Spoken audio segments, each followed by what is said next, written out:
Welcome to Sound and Vision, conversations with contemporary artists and musicians about the creative process. Here's the host of Sound and Vision, Brian Alfred. Sound and Vision is sponsored by Golden Artist Colors. Manufactured in upstate New York, an employee-owned company, Golden makes the best acrylics, oil paints, and watercolors that you can buy. You can find them in your local art store, or you can find them online at goldenpaints.com.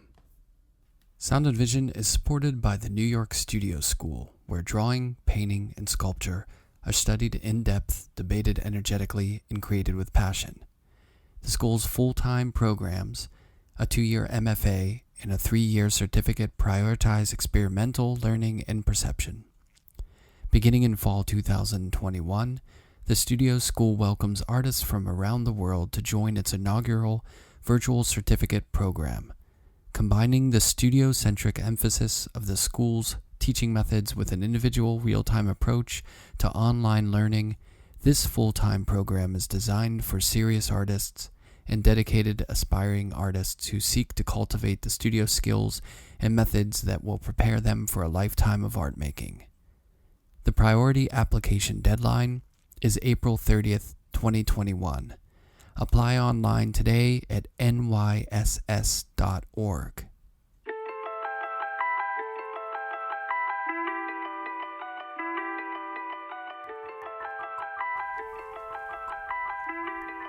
Ndidi Emefiele is a mixed media artist born in 1987. She earned a Bachelor's of Arts degree in painting from the Delta State University in Abraka. An award-winning artist, she won the COJA Art Award in 2003. She received her Master's in Fine Art at the prestigious Slade School of Art, University College in London, and her work takes a critical look at how society constructs identity and how it defines and confines the roles of gender. Ndidi's work has been featured in international media outlets like Al Jazeera and published in various magazines and online platforms including Visionary Artistry magazine and Intense Art magazine. Ndidi is well exhibited nationally in Nigeria, and internationally her work can be found in major and important collections. I spoke with Ndidi about working in London, her formative and creative time in Nigeria, having kids, love of dance and music, and much more. Here's our conversation.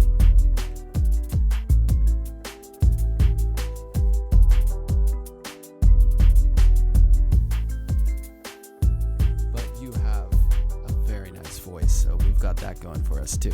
Oh, really? Thank you. You're so kind. That's so flattering. Yeah. So thanks for taking the time out to talk to me. I mean, I've been following your work for a while. It's awesome. So I'm really excited to talk to you. I am too. Let's kick it off. So what time is it there? It's like 4 in the afternoon, right? No, it's 5? about Or 3, past 3, just about 13 minutes past 3 in the afternoon. Nice. And Yeah. you're in the studio? Well, this is the home studio. I just recently moved my studio, so I'll move in fully by next week. Yeah. But I just retained this during the lockdown just so I can keep working. But Right. I move all of this by next week to much bigger studio. It's quite small in here. So Yeah. So you had to sort of shuffle around during the pandemic as far as your working situation? yes, this served for that purpose. Yeah. Yeah, but ideally I make very large work. So Right. having a large space just is always works out best for me. So I just got one, which is about 2,500 square meters. So that's really big. So I'm really excited. So I should move in next week. But in the meantime, I always like to have a space at home to work just so I can be by the kids and I could walk around the clock if I have to. Yeah. Yeah, no, I think it's great. I mean, it's funny because I used to live where I worked, and then I had my son, and I ended up getting a studio out of fear of, like, you know, having a baby crawling around through paints and stuff, which never really, and I ended up keeping a little section of my apartment where I would work on small things anyways, which is great because sometimes hauling off to the studio late at night or something isn't ideal, and you just want to be with the family. Yeah. So it's kind of nice. How old is your son now? Well, now he's about to turn 14, so. Oh, yeah, he's a big boy now. He's doing his thing. Yeah. My son comes up here, but he does not like the floor. It's too untidy for him. So whenever he comes in here, he tiptoes, but most of the time he will just avoid it because of the messy floor. So that helps. Otherwise, he would turn the whole place upside down. Oh, yeah. How old is he? He's 2 plus. He's about 16, 17, 18 months. Oh, yeah. So he's fully mobile and probably getting into a lot, right? So energetic. Yeah. So, it's infectious, right? Well, and it's funny because they give you energy and they take away. They do. They giveth and they take. Yeah, that's true. That's a good way to look at it. So you just have one son? No. So it's a total of 3 kids I have. So I have my hands full. My son he was 2 in December. So this is March. So he's about 15, about 25 more. Oh, I'm just bad in mathematics. Yeah. So he's about 27 months. Right. And then my sister, who passed away sometime in 2019, left a 4-month-old with me. Oh, I'm sorry. My son, thank you. My son was just 2 months at the time. So I was nursing him, and I took on the 4-month-old as well and began to nurse her. So she's just 2 months older than him. So she's also 2 plus. So literally they're like twins. And then the last one is just 9 months old. Oh my goodness. So 9 months today. So it's crazy. So technically like a pandemic era baby. Yes. Which must have, I had her in extremely the middle stressful? of the lockdown. Oh my gosh. It was so stressful because normally you get to spend about 2-3 days in the hospital afterwards. Right. It was a cesarean section, but during that period, it was just 1 day. So you don't have enough time to heal. Yeah. And also you just can't have family members around you, because of the safety of others and themselves as well. So it was just so hectic, and it was a forced recovery. So you just had no option than to recover, leave the hospital the next day. And but we're well, the baby is fine. So well, thank goodness it wasn't your first child, right? Because maybe not, but I feel like with the first child, you're so nervous about every single thing. You know what I mean? You're like panicked. True. And then, I mean, I only have one son, but I can imagine that if I did have another child, I would probably be a little more chill about it, not sweating every single detail. Do you think that's true? I think so. When it's the first, I remember being a new parent just for the first time, and mine, I think it was just so different, when you're prepared, mentally prepared for one child, and you get hit with 2, as opposed to if you're carrying twins, you have 9 months to prepare for the arrival of 2 babies. So you're ready. I just had one, and within 2 months, another one. Oh my gosh. I think I was just confused the whole time and trying to figure it out. Right. So it was a different experience, but Well, it's, I feel like parenting at the beginning is kind of like someone kicking you into a deep pool, You just got to figure out, like as much as you plan for it, once you get kicked in that water, you just got to swim, You just figure it out. Yeah, true. Not easy though. But so, wow, during the pandemic, and then were you able to just keep working? Did you take a lot of time off? No, I couldn't. I had my solo show was opening in October, the start of October last year, and I had her in June. Right. So I had to. I think I took 4 weeks off after the birth of the baby, and I was back in the studio because I just had to get the work done. Yeah, so, I had to do it. Right? Yeah, but it was same as the first. I think that's about the longest I have taken off the studio in recent times. Right. Yeah. It's that sounds like a very busy year. Yeah, it just gets busier and busier each year. You just feel, okay, maybe next year would be less busy. I'll do this and do that, but it just gets so cramped up, and yeah, you're just unable to get a lot done. Right. Yeah. And then where are you at? Where do you live? What town? So I'm in Northampton. It's just about less than an hour to London on a straight train. So it's in the UK and not very far from London. My Uh, my UK geography is pretty sparse. I admit to being poor at it, but it's basically informed by football.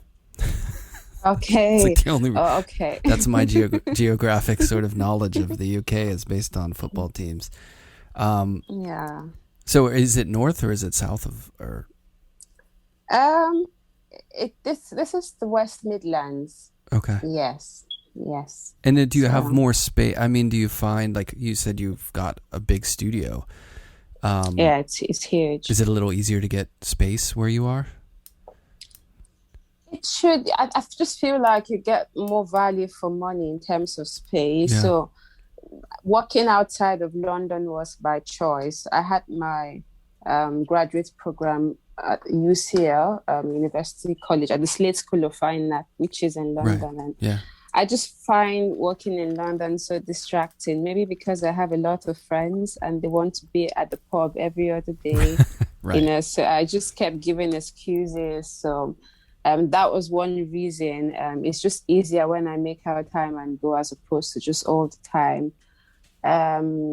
Also, space-wise, you just get more space here, and with the nature of the size of the works I do, space is very important to me. And also with the kids, I just Right. needed more, even more space. So you get the London, you just space is luxury. It's so hard getting, the kind of space you want. So I have that here. That's So. great. So I'm interested in like Ndidi as a kid. Like when did art enter your life, and when did you become like were you always inclined to be artistic and to sketch or draw, or when did what was it like as a young kid? Um, yeah, if I remember vividly, very early on, I can't remember the very, very start, but I just got little memories of just sketching all over the walls in the neighborhood. I was just speaking to someone yesterday and I was telling her I remember drawing the cards in a communal space in the neighborhood, and I had a neighbor come knock at our home, Mm-hmm. and he gave me a bucket of water to wash it off, wash the cards off the wall. And he gave me this pile of papers, just to make the sketches on the papers. So I just couldn't keep my hands to myself.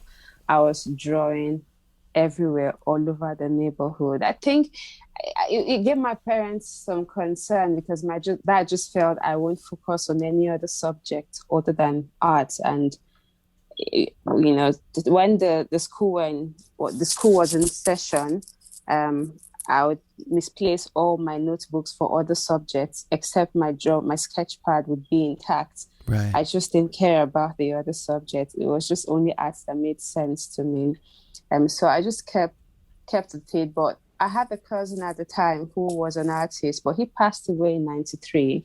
And I was really a kid, but I remember making sketches at the time before he passed away and showing them to him. And he was pretty impressed that they were just scribbles, lines, and he was pretty impressed. And I just kept on drawing and got into what we call primary school. That's like the elementary school, and just going for art competitions, going into the secondary school. That's our own version of the high school, and going for more art competitions, which were always successful. So that sort of gave my parents the boost they needed to support me, because back in Nigeria, art is seen as a means. Well, it's changed. It's changing over time, but Yeah. it's considered a means to no end. And parents are just so concerned as to what you choose to do, being able to provide and being lucrative enough so you can sustain yourself. So the competitions, the outcome just kept encouraging them, and some were televised nationally. So my dad liked the idea of going to places and being told, "Oh, I saw your daughter on TV." That's cool. So Yeah. I think so. I got their encouragement later on, not at the initial stage. So I started pretty early. I didn't have an idea of what being an artist really meant. I just knew I loved to draw. So when people would walk up to me and as a kid, "What do you want to be when you grow up?" I'd happily say, "I want to be an artist and I want to go to Oxford and Cambridge." And they'll just reply, "Are your parents aware you want to be an artist? That's not good. Maybe you should just consider architecture. It's similar, but it's better." And little me would just be like, okay, that's fine. So I think that's where it all started from. Right. Well, it's great that you had those glimmers of like that, seeing the pride in your father, like when it comes to the TVs. I feel like if you have those moments where your parents or your peers see you succeed in something, or to see that kind of value, it kind of encourages you to keep with it. Not that that's necessity, but it does help your confidence, I think. Were your parents at all creative? Did they have creative streaks? No. But it's got to be in there somewhere, right? In the extended family, because my cousin was an artist, and my sisters and I would all make drawings and sketches. But along as we all grew up, they grew out of it. So. Yeah. That's sad, growing out of being artistic. It's hard because, to your point, there's so much conditioning to where it's like, well, you're not going to really be able to like eat or pay the bills if you keep with that. So people just get conditioned out of it. But there's probably so many people who want to create or have that creative streak, but it gets suppressed, Absolutely. It's still happening, because I have friends who are teachers, and I had one, send me a message the other day, and she said, "I have this kid at the school I teach who is really interested in the arts, and the mother or the father, I'm not sure which, just keeps suppressing it and does not want to see them draw, paint. Would you help me speak to the parents?" So even till now, it's still an issue and still lingering on. Yeah. Which is funny, because I feel like when it comes to sports, it's probably even more rare for you to actually go and be a professional athlete. But parents will just encourage it because they like watching it, or they're you know what I mean? Like they'll be like, "Yeah, go for it. Like work harder. And a lot of times the kids don't even want to do it anymore, and they're still like, "You got to do this," But when it comes to something like art, which may be seen in the realm of academia, of like, "Oh, well, this isn't something you can actually get a job in." It's like pragmatic thought on art is much more heavy than other areas for some reason. It's a stigma. Well, if I'm to take Nigeria, where I lived for some time, as an example, I just feel like it just depends on the level of exposure and the amount of information these parents do have. They've got more examples of successful sports people, than artists, and they're also not aware as to what happens in the world of arts. You have to probably be very in tune with a lot of what's happening there and read to be really aware, as opposed to the sports, which the information, what footballers earn and all of that is right in front of you. Right. It's in the newspapers, it's on TV. So they have all of this information, and they just want their kids to go and play for these leagues. They just don't. When you have conversations with some of them and you tell them a bit about, the art world, and some of these works and what they go for, they're really blown away. So I just think it's just a lot of them are just ignorant or not as informed about happenings in the arts. Right. Well, so what area of Nigeria did you grow up in? I grew up in the northern part of Nigeria, which is very conservative. I was going to say, yeah, because it's not Yoruba, right? What language did you speak? I actually don't speak any Nigerian language. Just English? What was there a regional Yes. dialect? Because isn't there like 200 dialects in Nigeria? There's so many. I've lost count. I really don't know. But the three major languages are Yoruba, Right. Igbo, and Hausa. Yeah. So Hausa is what is predominantly spoken in the northern part. So I was born there, but my parents are not from the north. They're from the south. Okay. So they have their own dialect, the language they speak, which is called Ika or Agbo. Mm-hmm. So if we were born in the south, we may have, that's myself or my siblings may have been able to speak the language. So growing up in the north, having the neighbors and those around speak in the Hausa language, I just feel like English was what we all communicated with just to understand each other. Right. So my parents at home weren't speaking the language to us, so we just didn't pick it. And I also don't think we have a flair for languages, my siblings and I, because we didn't pick up the northern language. We didn't learn our own language. So it's just so difficult. Well, it just seems so tricky with all those dialects and all the different languages, to be able to, it's almost like out of a necessity, there has to be some sort of like median language to connect it all. You know what I mean?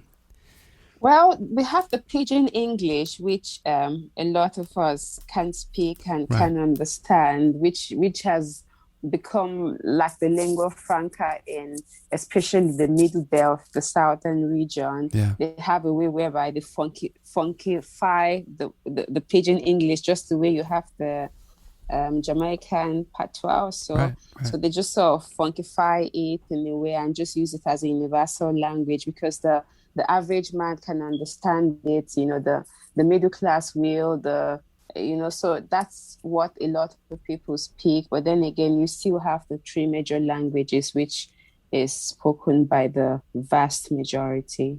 Right. And the language of art, you had that too. Yes. The universal language.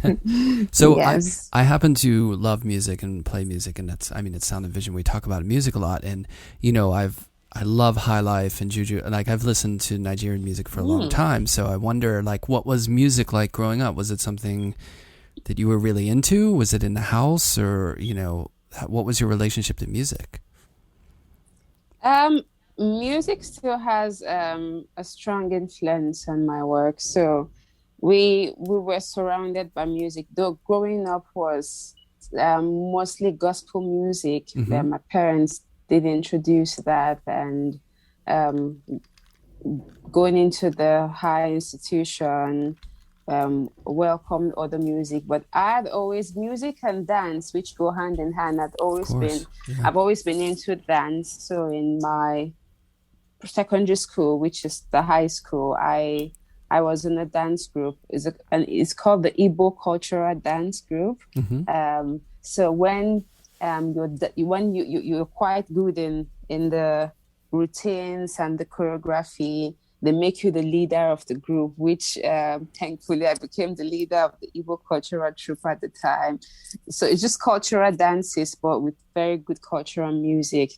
And then I got to university, puberty setting. I just didn't care about being in any dance group. Yeah. I was just occupied with other things. I got into the university, and I was part of a hip hop dance group again, because I've always loved music and dance. So the juju, the afro, the Fuji music, and some foreign music as well, hip hop. So we just did a lot of break dancing. Also some Nigerian. We have names for a lot of the Nigerian dances. We have the galala, the tour, and all of those. So music has always been very important. Actually, music and dance. Yeah. Well, I love movement. It's a perfect connection, because I feel like there's so much, like, if you're inclined to it, there's so much of a parallel beauty relationship to music and art. I mean, it's totally different in a way, but then there's something really similar to it. But then if you add that third element of dance, that's really kind of a nice triangulation between, because, whether you're painting or sculpting or most visual art forms, there is a sort of dance and a movement to making the image, you know, especially like if you're working large scale like you are, you know, you're moving around and there's a real kind of like fluid and dance. And to think of, you know, color entering that movement and dance with the canvas is kind of a beautiful thing. Absolutely. And I've also always maintained the tradition of dancing in the studio. So just preparing to move into the new space, I sort of outlined the list of things I need to get. So I have a massive mirror on that list. I just feel like there's big enough space for me to create like a mini dance studio. So I just feel whenever I get sort of bored or just tired of any particular work, I just start to dance because I work with music as well. So there are times where you just switch and just want to just take out some time to dance and then get back to the work, and it just gives you some rhythm. Yeah, and could set the tone for the painting. I totally agree, and I admit to doing it with no professional background and an absolute disregard for like professionalism. But it's such a great, because I'm in the studio, I don't really like to listen to podcasts or the radio or TV or anything like that. I really like to turn up the music, and you know, you can't help but move whenever you're listening to music like that. So it kind of enters in the equation, and it's nice. It breaks up the monotony sometimes of, you know, sitting there and working on an area over and over. You get stiff and you just want to move. Are those your paintings in the background? That one, which is one that my son did when he was like 3 or 4 years old, I think. Really? But that one is one of mine, yeah. And then these are all friends of mine, friends who are artists that I've traded with, like works on paper. And then, yeah. So yeah, that one back there is mine. They're really stunning, but I'm just so drawn to your son's work. Oh, thanks. Yeah, well, thank you for him. Yeah. Well, those were the days when, you know, there's that moment in a child's like sort of artistic development when they first start, it's just motion, like this color's just happening. And then like later on they get really self-conscious about like, oh, well, it doesn't look like a person or it looks like this. But there's a beautiful sort of Matissean mid-ground there. Like, I don't know what age it is, but it's just for a short amount of time where they're conscious of the color and what they're pushing around, but they're not really self-conscious about what it's becoming. And it's a really beautiful moment. And that was definitely from that era. Yeah. And now it's like, no, forget it. Nothing's good enough and no thanks, you know, and he just plays music. So it's a different thing. Yeah, and your work behind you looks really good as well. Thank you. Though I can see so much of it. Your head is in the way. I know, I'm blocking my art. My big head.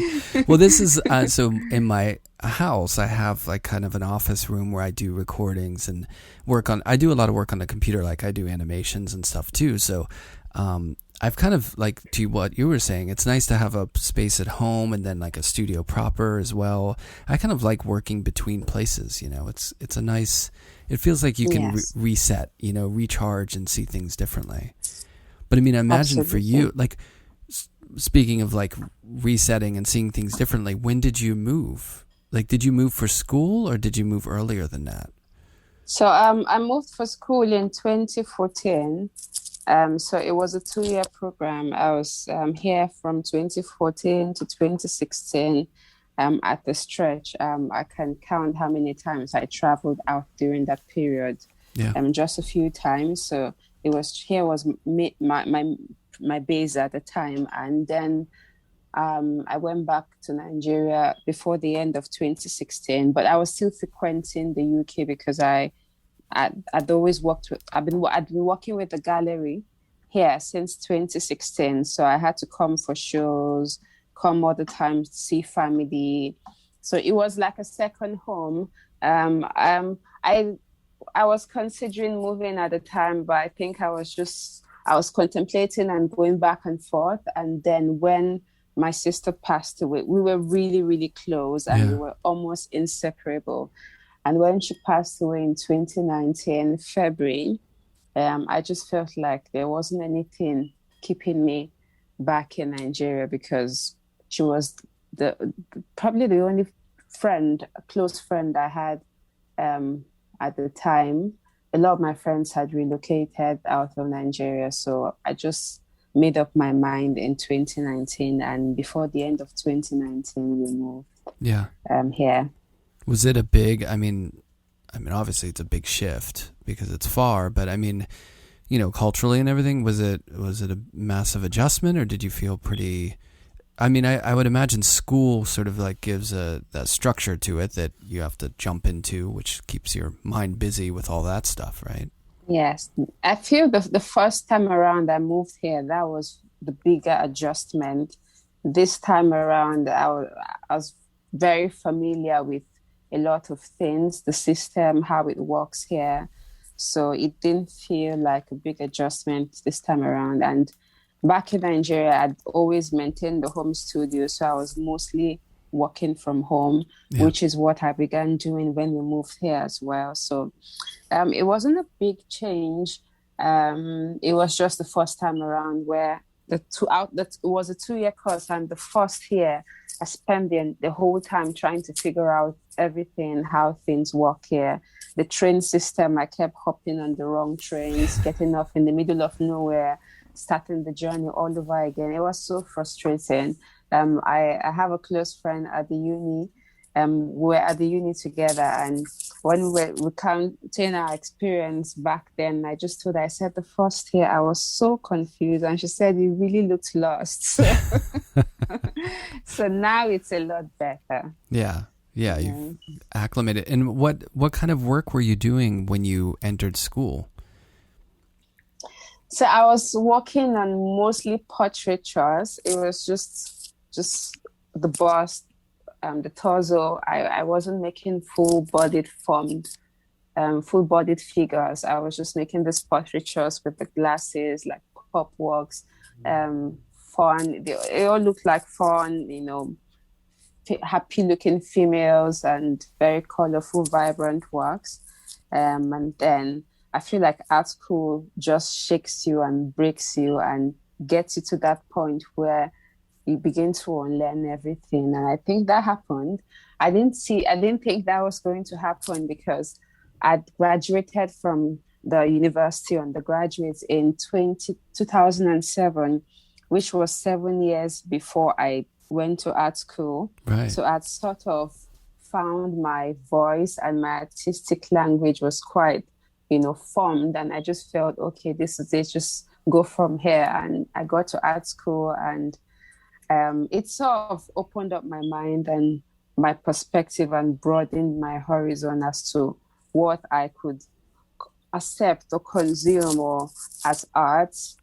Prior to the time, there are a lot of works I would appreciate now that back then I would just probably disregard or just know this is so bad, I don't like this. So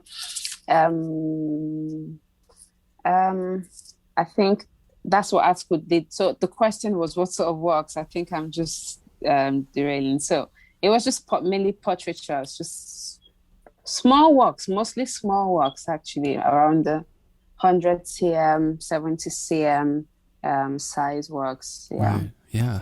So, in getting in school, was it a combination of maybe all the faculty voices and critiques, and then also all the peers and seeing everyone, all this different work being made by all these people? Yeah, seeing I'd never worked in a communal space prior to art school. I just worked I was also in Abuja. Lagos is the creative hub of Nigeria. Yeah. It's more dynamic landscape for the arts. So in Abuja, there was just nothing happening. There wasn't that avenue to interact with other artists. There is now to some extent, but at the time it was not non-existent. So I was just making works. So I feel like I had already created a good work ethic in the studio, but having dialogue with other artists, that was not happening. So art school sort of forced me to do that. And I think that also helped because you also find your voice within, some of these conversations and dialogues with the other artists, and also having tutorials with, visiting tutors. Yeah. We had artists like Lynette, Yadom, Oh man, just she's other. so good. She's so She good. is. Those She paintings. is. Whew. Sorry, those Yeah. paintings are. There's some artists that I feel like I admire a lot of artists, and there's a lot of work I love, and then there's this other tier, and she's definitely in that other tier. Those paintings are knockouts. She's amazing. And if just not just the works, her personality as well. The conversation I had with her, the tutorial, I feel had a huge impact on my works. So some of those tutorials were very helpful because you had lots of guest tutors coming, some from the Royal Academy, some other practicing artists who are doing very well. Yeah, so all of those shape my work. And also some of the tutors at the Slade who are with you for some time are able to see, some of your potentials that you can't see. I remember, having one of them, just tell me he sees that potential to just paint this huge size of works, and obviously it was there, just keep going, keep pushing.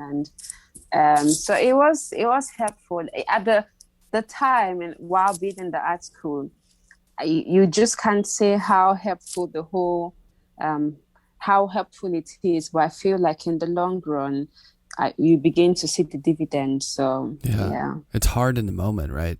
It's like it a little is. overwhelming. And I mean, I'm That's the saying that word. too, as like when I went to grad school, as I can't imagine going to a complete other country, you know what I mean, and diving into that process as well, because that just adds another layer of like kind of, Yeah. I mean, I went from Pennsylvania to Connecticut, and that seemed like a big move, which is not a big move. So I can only imagine. Although, I think those programs like that, I agree with you. I think like visiting artists is such a great part of that too, because you'll have your teachers who have just been teaching all the time, but they bring in all these artists who aren't necessarily teachers. They just come in and they're fellow artists who bring a different angle, which is really great to have in the studio, Yeah. So when So you graduated, what was the plan? Did you have a pretty firm plan of how you were going to transition into just making work? And at this point, you were already showing work, right, while you were in school? Yes. So that's Yes, how is that? Because that's a little odd, because you're going through this big shift, but at the same time, you're also showing. So I was showing works. I was represented by a Nigerian gallery at the time.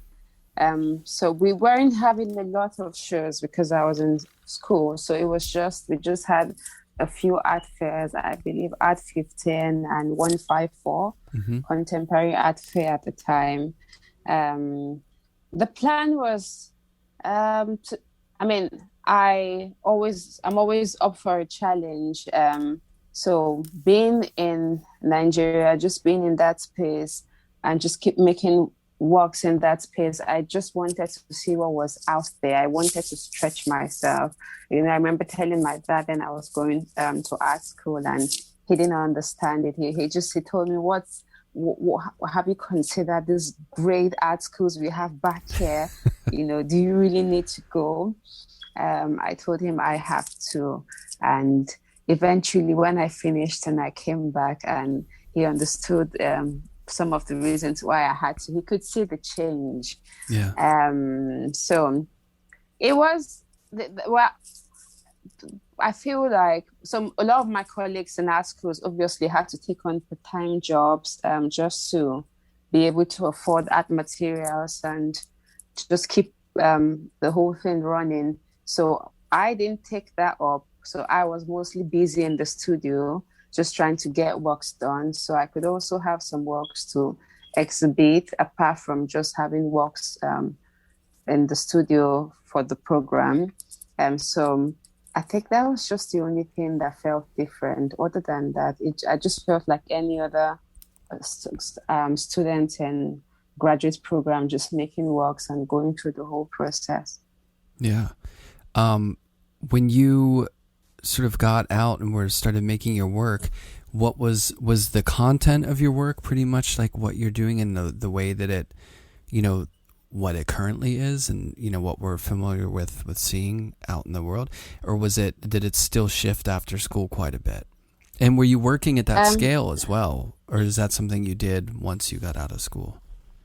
No, while in school, I began to make very big works. Though I'm obviously making much bigger works now, but in my graduate show, I had some 3 meters by over 2 meter size works, which are quite big. So I began to make some big works in graduate school. What I was making shifted a bit, but it was still very much in line with what I came in. I just think I had a different approach to making, and began to introduce other materials and other ideas into the work. But what I'm currently making now it's completely different from what I was making a few years ago. I feel like a lot happened between 2017, 2019, that sort of changed my perspective on life and how I look at just living, basically. So it's what I'm making now is different. My last exhibition, I just feel, was so different from the solo before that. Yeah. Yes. And as far as like the materials that you do use varied materials, right? Like is your process kind of like working? You said you still like to draw, and it looks like, from behind you, I don't know if that's watercolors that you're doing, but you're actively working on paper as well, right? Yeah, but this is a work on canvas. No, the one to that side, to the other side. No, those are papers I printed.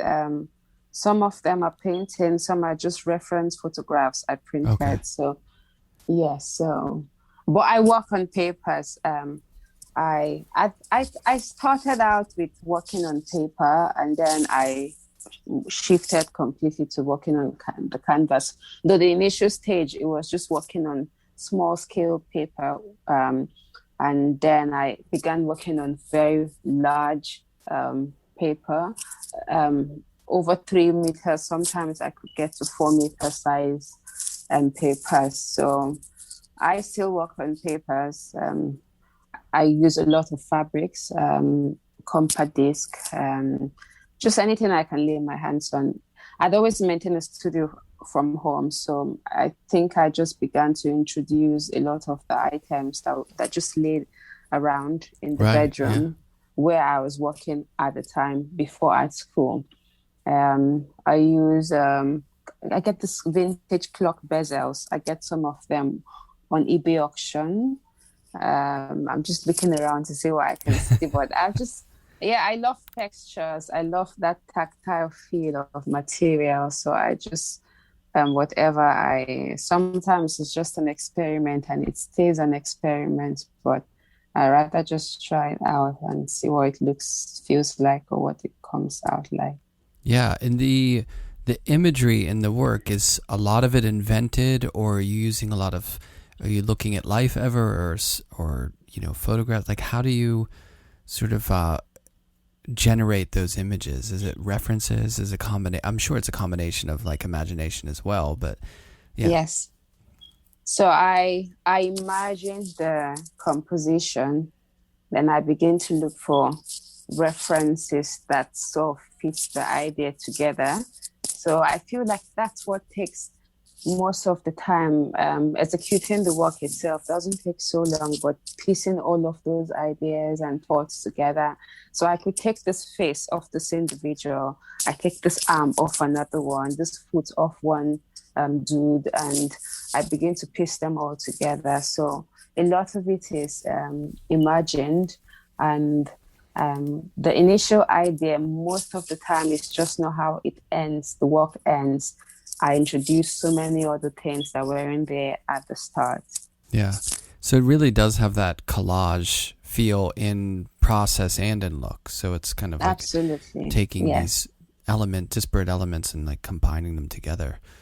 Yes.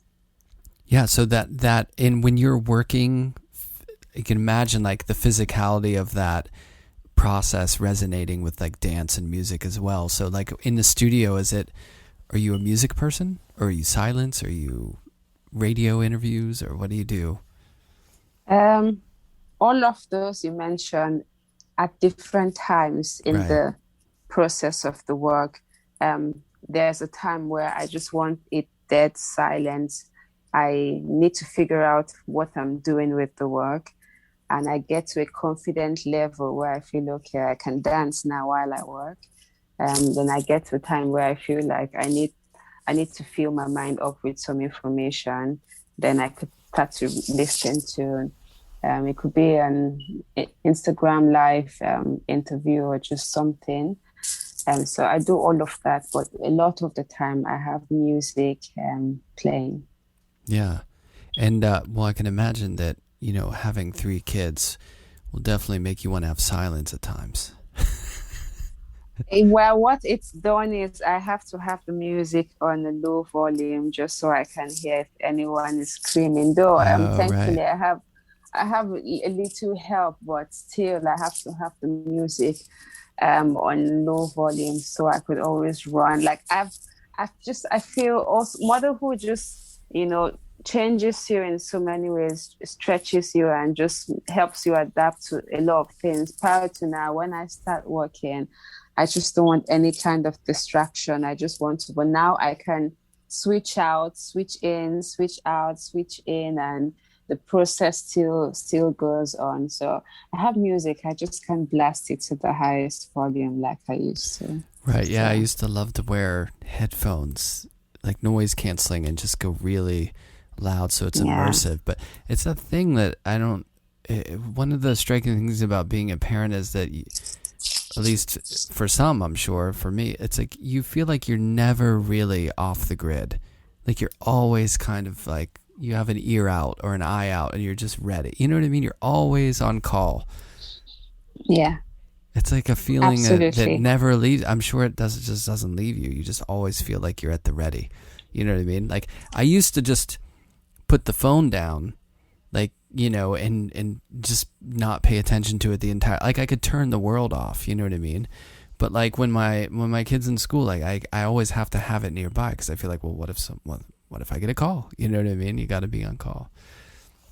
Especially when they are so tender. I feel when they get a little grown, I feel it will be different, but at this stage, you just have to have an ear down, an eye out. Yeah. Yeah, definitely. Well, so as far as like showing your work, obviously you've shown in Nigeria and you've shown in London, but like how far and wide have you shown, and are there places that you want to show that you haven't shown yet? We've shown in the States many times. We've Yeah. shown at Chicago, New York. Those are the two I remember, but several times in those locations. We've shown in Europe as well, in South Africa, a lot in the UK, Brussels in April. It was meant to be last year. I think it was moved because of COVID. It didn't hold. So that's still Europe, okay. Right. Yeah, Europe, the States, Asia. I don't remember any. So yeah, I'd want to show in Asia. I have a few good collectors in Asia, but I want to show there. So Yeah. we haven't done that. Do you travel a lot? Are you more of a, well, I mean, I would imagine it's tough to just travel, Yeah. like, traveling with Pre-babies, yeah. yeah. Pre-babies, we used to travel. We used to go on vacations once or twice in a year. That hasn't happened since 2019. Yeah. Yeah, the Well, not a last lot of was people have traveled since late 2019. yeah. So The last was in, I think, January. Oh no, that was 2018. That was the last time we traveled. But I have a vacation with my girlfriend in Mexico in June. So I'm nice. very much looking forward to that. She's spending a month. She wants her daughter to learn Spanish. I'm spending a week. I don't have the luxury of 1 month away from this kids, Right, right. So That 1 week could probably be the longest I'll be away from them in a long time. And also I might have another show in Europe sometime in October, which I may travel for. Then also working towards a museum show with the Mokada Museum next year, spring. I think they're opening up their new space in Brooklyn. So making works for that, and hopefully I plan to travel for it when the time comes. So there might be a few traveling lined up. I just hope it all happens and COVID doesn't take us by, just doesn't bring any other surprises. We've just had enough. Right. Yeah, no, definitely. It'd be great to get to some sort of normalcy, you know, and it'd be great if you showed in Brooklyn, because that's where I live. So I'd be able to see that work. That'd be really nice. Lovely. Yeah. And we have a book coming out as well. Maybe once that's out, I could send you a copy as well. Oh, that's great. Yes. What is it? Just like a your work catalog, to date, but it's a comprehensive one. It's quite voluminous. Nice. Yeah, that's great. It would be great to see, you know, having a book like that. It's so nice to be able to see the work and to like hold it, and instead of just clicking through it on a web page. Still love books, you know, especially for viewing work. It's such a nice thing. Yeah, that's great. So for people who want to check out your stuff, the best way, I mean, you're on Instagram, you share stuff there, right? And you have your website, which is just your name. The gallery also has a good amount of works on their website. Then my Instagram, I think that's about it, where one can get to see recent works. Right. Yeah. Great. All right. Well, it was really nice to talk to you today. Thanks for taking the time. Thank you. It was so chill. I was a bit nervous because I haven't had. I'm like, okay, the podcast. What you know? But this was really, really good. Yeah. Wow. Thanks for having me. Thank you.